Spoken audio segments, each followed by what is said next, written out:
Hello everyone and welcome back again. Hope सारे ठीक होंगे, अच्छे से होंगे। एज यू ऑल नो कि हमने एक इम्पॉर्टेंट सीरीज स्टार्ट की थी regarding the MCQs of computer for JK SSB, especially for the examination of junior assistant exam, High Court, Jammu Kashmir, as well as JKP Constable. Okay तो इस series के already हमने 2 videos upload किए हैं। अगर आपने उन वीडियोस को नहीं देखा है तो लिंक आपको डिस्क्रिप्शन में मिलेगी, वहाँ से जाकर आप उन वीडियोस को चेकआउट कर सकते हो। तो इन 2 वीडियोस में ऑलमोस्ट हमने 32-35 एमसीक्यू डिस्कस किए हैं which are very important and why are the basic level. ठीक है, बेसिक लेवल के जो क्वेश्चन थे वो हमने डिस्कस किए। ठीक, क्योंकि मेरा जो मानना है कि हम बेसिक लेवल से एडवांस लेवल तक जाने की कोशिश करेंगे। क्लियर? तो this is the part 3 of this series. इस वीडियो में हम देखते हैं कि कितने एमसीक्यूज आज हम डिस्कस करेंगे, क्योंकि अगर हम जो मेन फोकस रहता है मेरा वो रहता है कि टाइम पे, क्योंकि बहुत सारे बच्चे जो होते हैं वो अगर उनको लगता है कि वीडियो की जो ड्यूरेशन है वो 20 मिनट से ऊपर है तो वो वीडियो को ही बीच में स्किप करके वीडियो को अच्छी तरीके से नहीं देखते हैं, क्योंकि वो क्या कह सकते हैं कि वो बोर हो जाते हैं। यही हम कह सकते हैं कि वो बोर हो जाते हैं, जिसके कारण वो क्या करते हैं, वो वीडियो को अच्छी तरीके से नहीं देखते हैं। जितनी भी इन्फॉर्मेशन उस वीडियो में होती है वो उस चीज़ को मिस करते हैं। ठीक है, तो हमारी यही कोशिश रहेगी कि जो टाइम ड्यूरेशन है वो नियर बिलो दैन 20 मिनट्स होनी चाहिए, क्योंकि बच्चों का कंसंट्रेशन फुल रहता है। जब उनको लगता है कि वीडियो की ड्यूरेशन 40 मिनट है, 30 मिनट है, 50 मिनट है, तो वो पहले ही ये चीज़ देखते हैं कि वीडियो काफ़ी ज़्यादा बड़ा है। ठीक है, इस वजह से वो बीच में इसको स्किप कर करके आगे बढ़ने की कोशिश करते हैं और एंड करने की कोशिश करते हैं। तो हमारी कोशिश रहेगी कि वीडियो की ड्यूरेशन कम रखें और इस कम टाइम में जितने भी हमारे से एमसीक्यूज हो सके वो हम डिस्कस करें। ठीक है, तो चलिए वीडियो को शुरू करते हैं क्वेश्चन नंबर 1 से।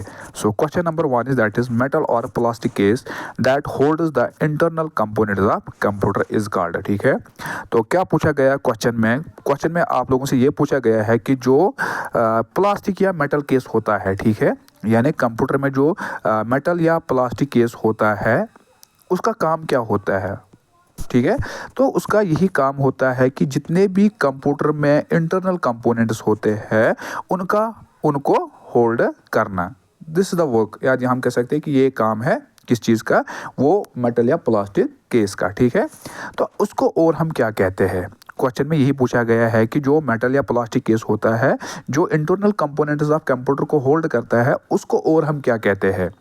ठीक है, इन शॉर्ट अगर हम बात करेंगे कि जो ये मेटल केस या प्लास्टिक केस होता है इसको और हम क्या कहते हैं। क्लियर? क्या इसको हम सिस्टम यूनिट कहते हैं, चेसिस कहते हैं, टावर कहते हैं, या ऑल ऑफ द अबो।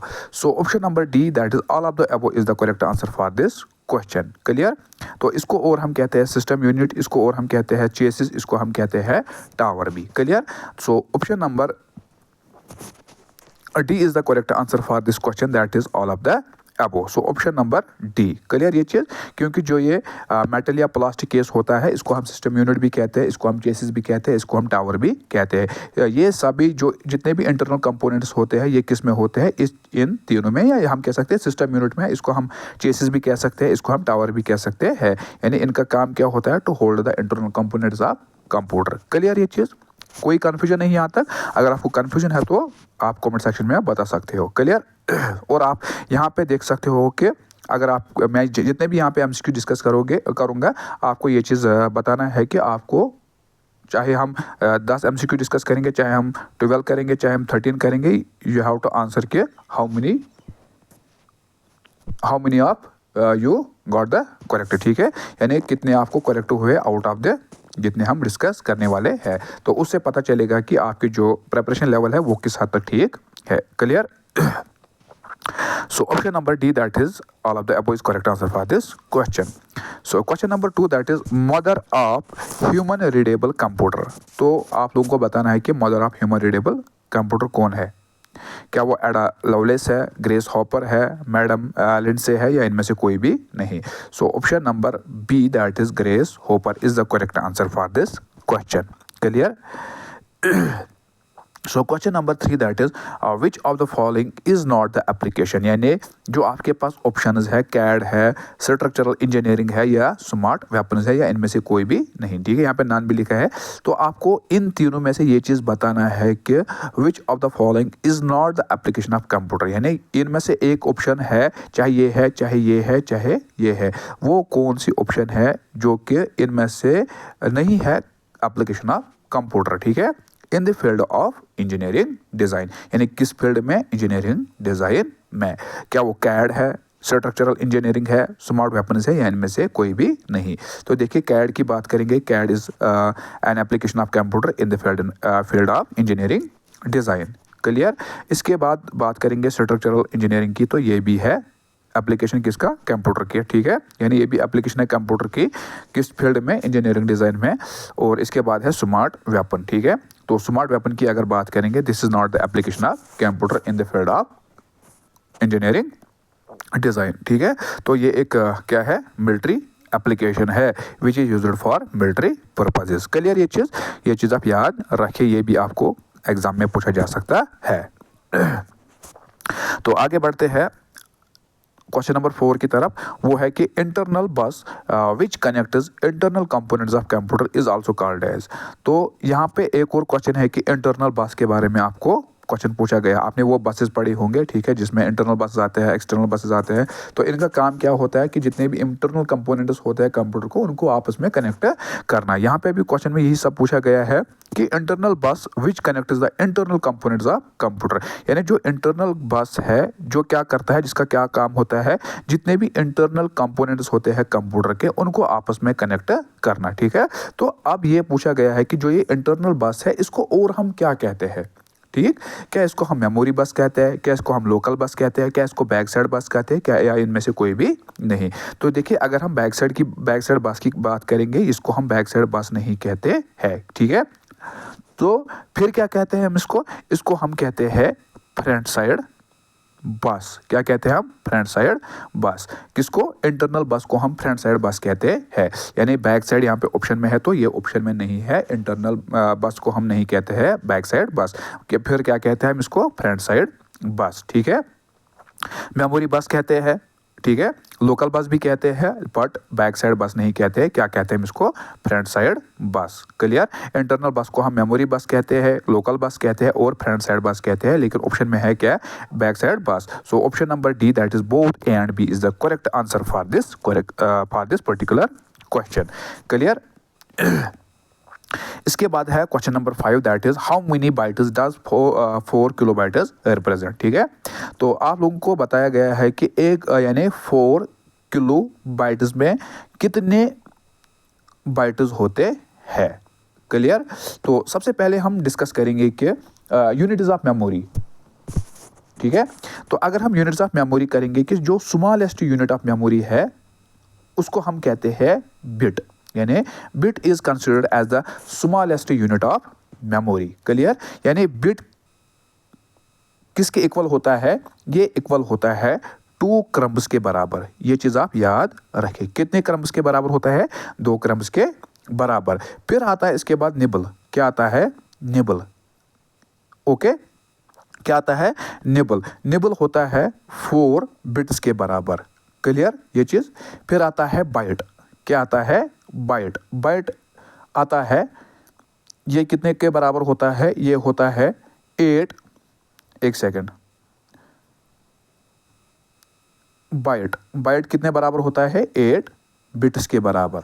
ठीक, 8 बिट्स के बराबर। क्लियर, ये चीज, यानी जो कि होता है 4 क्रम्ब्स के बराबर। कितने, 4 क्रम्ब्स के बराबर, या हम कह सकते हैं कि 2, एक सेकेंड, 2 निबल्स के बराबर। कितने, 2 निबल्स के बराबर। लेकिन उसके बाद आता है वर्ड। ठीक है, क्या आता है, वर्ड। वर्ड कितनों के बराबर होता है, वो होता है 16 बिट्स के बराबर। क्लियर, तो इसके बाद आता है किलो बाइट्स। तो अब यहाँ पे क्वेश्चन में पूछा गया है कि how many bytes does 4 kilobytes represent. ठीक है, तो किलोबाइट्स की अगर बात करेंगे, एक किलोबाइट होता है 1024 के यानी 1024 बाइट्स के बराबर। क्लियर ये चीज़। तो अगर हम 4 KB की बात करेंगे तो फिर क्या होगा कि तो देखिए यहाँ पे हम बात कर रहे थे कि 1 जो KB है वो कितने बराबर है, 1024 बिट्स के बराबर। क्लियर ये चीज़। तो यहाँ पे क्वेश्चन में सॉरी बिट्स नहीं, बाइट्स के बराबर। तो क्वेश्चन में क्या पूछा गया है कि how many bytes does 4 kilobytes represent. तो अगर 1 KB कितने बराबर है, 1024 बाइट्स के बराबर, तो 4 KB कितने बराबर होगा। ठीक है। तो 4 का हम किससे मल्टीप्लाई करेंगे, यानी 4 इंटू 1024। तो इसको हम करेंगे 4 4 जार 16। ठीक है।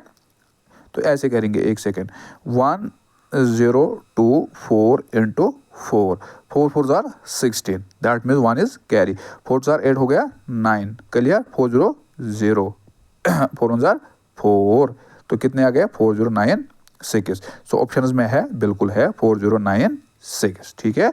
यानी अब मैंने आपसे क्या कहा कि जो स्मॉलेस्ट यूनिट ऑफ मेमोरी है वो है बिट, उसके बाद आता है निबल, उसके बाद आता है बाइट, उसके बाद आता है वर्ड, फिर आता है किलोबाइट, फिर आता है मेगाबाइट, फिर आता है गीगाबाइट, फिर आता है terabyte, petabyte, exabyte, zettabyte, yottabyte. ठीक है। Brontobyte and last the highest unit of memory is that is जियोबाइट।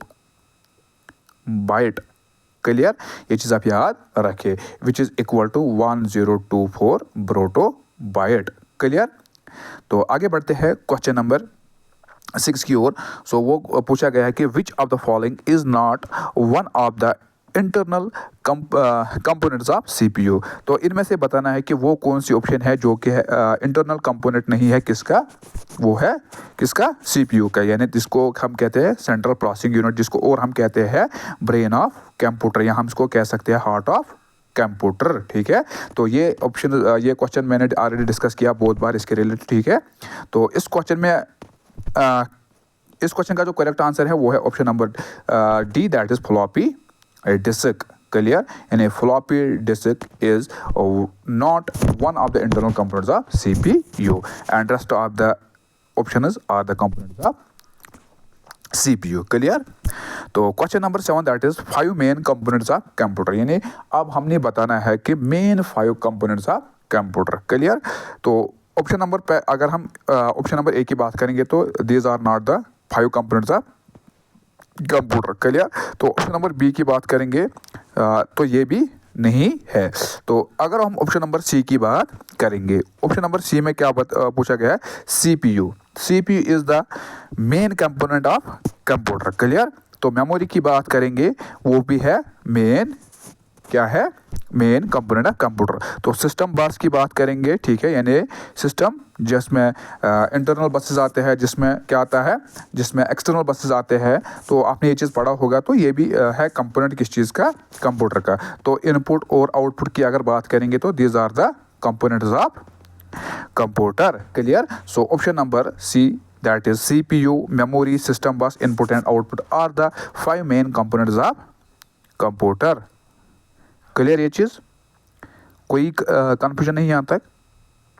So option number C is the correct answer for this question. ये चीज़ आप याद रखें कि कौन है कंप्यूटर के 5 कंपोनेंट्स। क्लियर।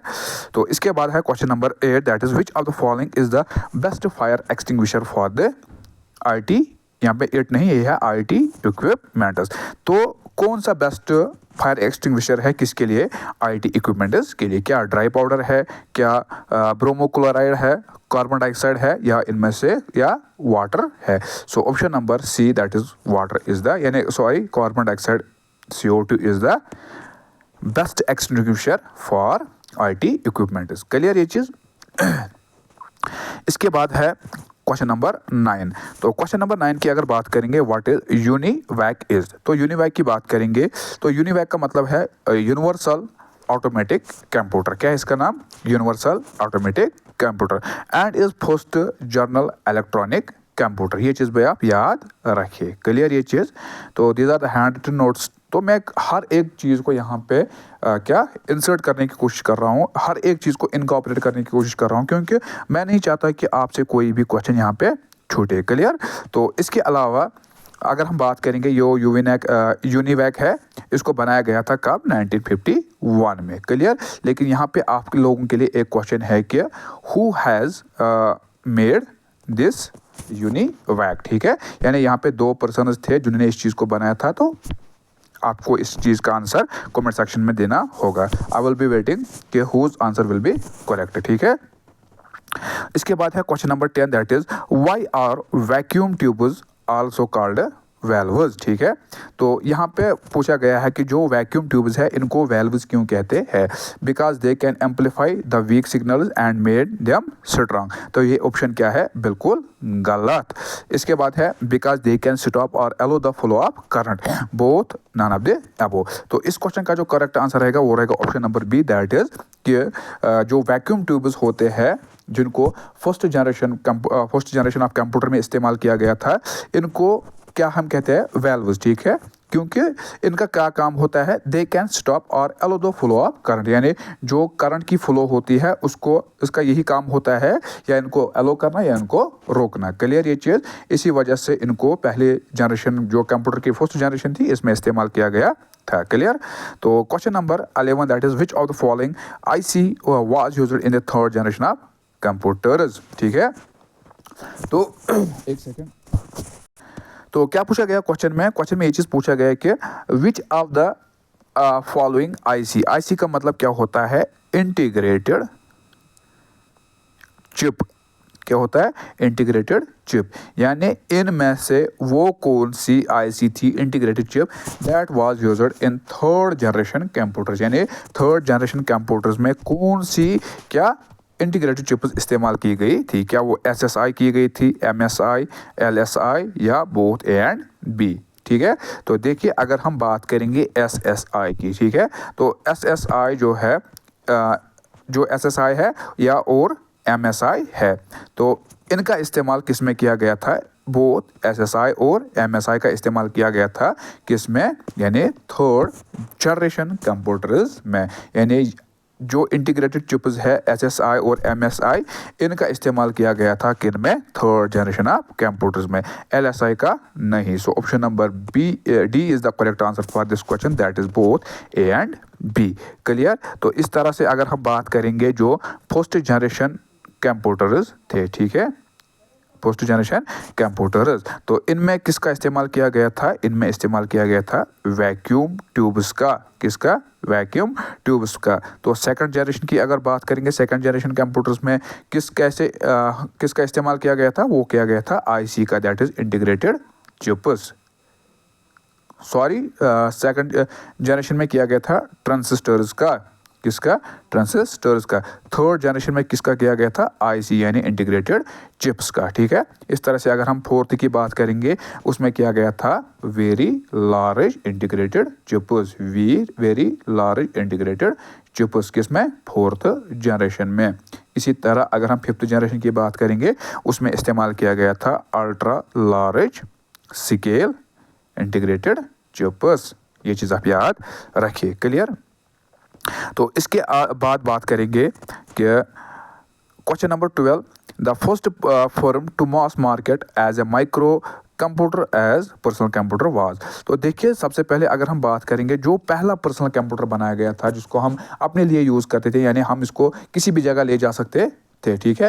यानी इसको पहली बार किस कंपनी की ओर से बनाया गया था? यानी इससे पहले बहुत सारे ऐसे कंप्यूटर थे लेकिन उनको कैरी करना काफ़ी ज़्यादा मुश्किल था, क्योंकि अगर हमें किसी कंप्यूटर पे काम करना था तो हमें किसी पर्टिकुलर जगह पे जहाँ पे वो अवेलेबल होते थे वहाँ पे हम जा सकते थे और वहाँ जाके उन पे काम कर सकते थे। लेकिन अगर हमें किसी और जगह जाना है लेकिन उनको कैरी करना काफ़ी ज़्यादा मुश्किल होता था।